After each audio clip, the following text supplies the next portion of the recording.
I was trying to be as supportive and helpful to Ms. Brown in her arguments, but she did a great job. And thank you. The process has been open, and we were able to make some changes that I think has improved the bill. I do have some concerns on this bill, though, and as I've said many times, we need to strike a balance in hazmat transportation, making sure the appropriate safeguards are in place, while at the same time being careful not to continue to pile regulation and red tape on our workhorse industries in this country.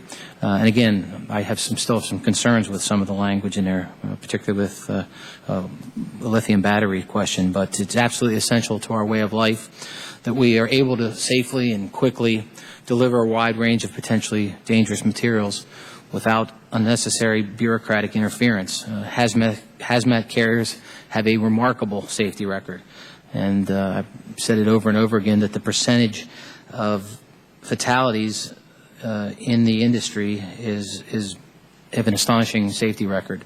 And in fact, 4 times as many deaths are caused by lightning strikes than by hazardous materials transportation accidents, and that says a lot. We need to make careful choices about where we can best use our resources to minimize these small risks while maintaining an effective functioning system. As I said, if we regulate too much, we risk knotting the system up and causing damage to the economy. As I said, I have concerns about parts of this bill, creating new regulations which will have serious unintended consequences with the movements of goods. The bill requires a rulemaking regulating shipments of lithium batteries in air cargo.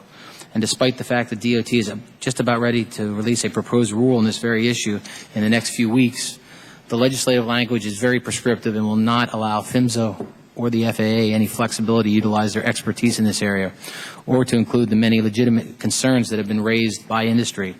These rigid regulations will ensure that U.S. standards are different than international standards for these shipments, which will damage our battery and air transportation industries.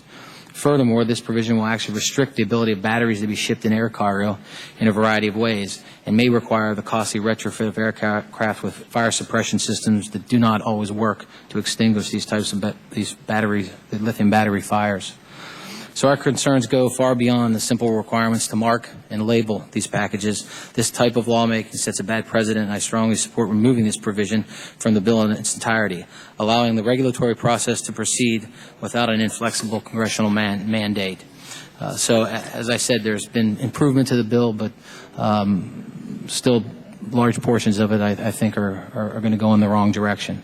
But again, I want to thank the chairman, though, for making some changes to the wet lines issue, going to 2025, extending that deadline, and allowing there to be waivers for individuals, companies that may have problems being able to meet that deadline. So again, thank you.